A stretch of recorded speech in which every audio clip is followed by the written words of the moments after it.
സംസ്ഥാനത്ത് ദേശീയ ഭക്ഷ്യഭദ്രതാ നിയമത്തിൻ്റെ കീഴിൽ 1,54,80,040 ഗുണഭോക്താക്കളെയാണ് ഉൾപ്പെടുത്താൻ കഴിയുന്നത്. പ്രസ്തുത ഗുണഭോക്താക്കളിൽ 5,95,800 കുടുംബങ്ങൾക്ക് അതിദരിദ്രർക്ക് നൽകുന്ന AAY കാർഡുകൾ നൽകി 35 കിലോഗ്രാം ഭക്ഷ്യധാന്യം എല്ലാ മാസവും നൽകി വരുന്നുണ്ട്.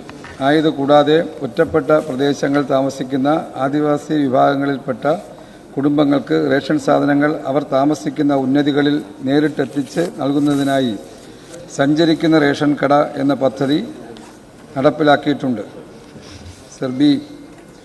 ഉണ്ട്. സഞ്ചരിക്കുന്ന റേഷൻ കട പദ്ധതി മുഖേന സംസ്ഥാനത്തെ ആദിവാസി മേഖലകളിൽ റേഷൻ എത്തിക്കുന്നതിന് നടപടികൾ സ്വീകരിച്ചിട്ടുണ്ട്. മേപ്പടി പദ്ധതിയിൽ നിലവിൽ 10 ജില്ലകളിലായി 21 താലൂക്കുകളിൽ 137 ആദിവാസി ഉന്നതികളിൽ 64 റേഷൻ കടകളിൽ നിന്നും നേരിട്ട് റേഷൻ ഭക്ഷ്യധാന്യങ്ങൾ വിതരണം നടത്തുന്നു. ലേബർ സെറ്റിൽമെൻറ്റുകളിൽ റേഷൻ എത്തിച്ച് നൽകുന്നതിന് നിലവിൽ പദ്ധതികൾ ഒന്നും തന്നെ ഇല്ല. ഉണ്ട്.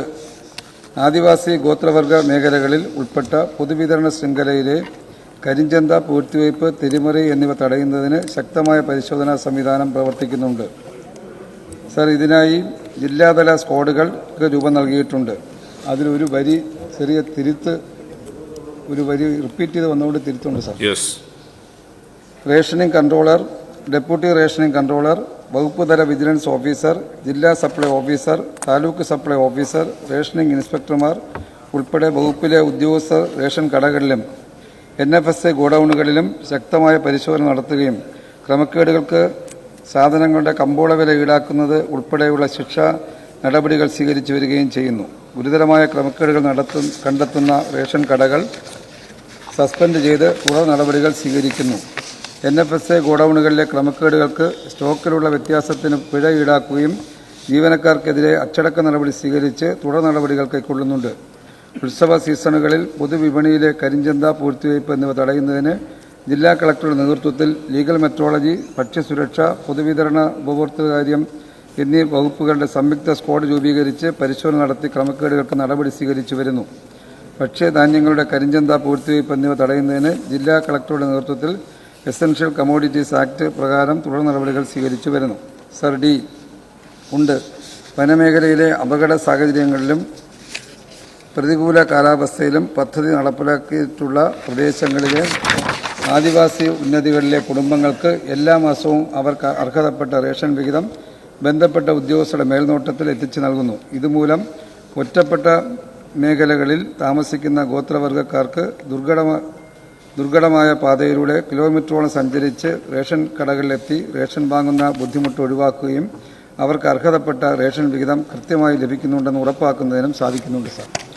വിദൂര പ്രദേശങ്ങളിൽ നിന്നും ഭക്ഷ്യധാന്യങ്ങൾ വാങ്ങാൻ എത്തിച്ചേരുന്നതിനുള്ള പ്രയാസങ്ങൾ കണക്കിലെടുത്തുകൊണ്ടാണ് സംസ്ഥാനത്ത് ഇത്തരമൊരു സൗകര്യം സഞ്ചരിക്കുന്ന റേഷൻ കട പദ്ധതിക്ക് രൂപം കൊടുത്ത് ഈ ഉന്നതികളിൽ ഭക്ഷ്യധാന്യം എത്തിക്കുന്നത്.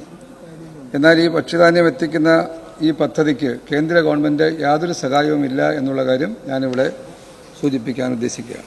ഭക്ഷ്യവകുപ്പിൻ്റെ സ്റ്റോർ പദ്ധതി പ്രകാരം സംസ്ഥാനത്ത് 1779 റേഷൻ കടകളിൽ ആ പദ്ധതി വ്യാപിപ്പിച്ചിട്ടുണ്ട് സാർ. ഈ വർഷം അത് 2500 ന്യായവില ഷോപ്പുകളിലേക്ക് എത്തിക്കാനാണ് ഉദ്ദേശിക്കുന്നത്.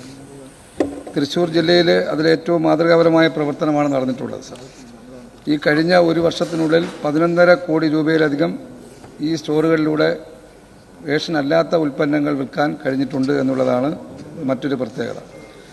ഇവിടെ MSME ഉൽപ്പന്നങ്ങൾ വിൽക്കാൻ കഴിയുന്ന തരത്തിലും അത് ഉന്നതികളിൽ വാങ്ങാനുള്ള സൗകര്യം ഒരുക്കാൻ കഴിയുമോ എന്നുള്ള ചോദ്യമാണ് ബഹുമാനപ്പെട്ട അംഗം ചോദിച്ചത്.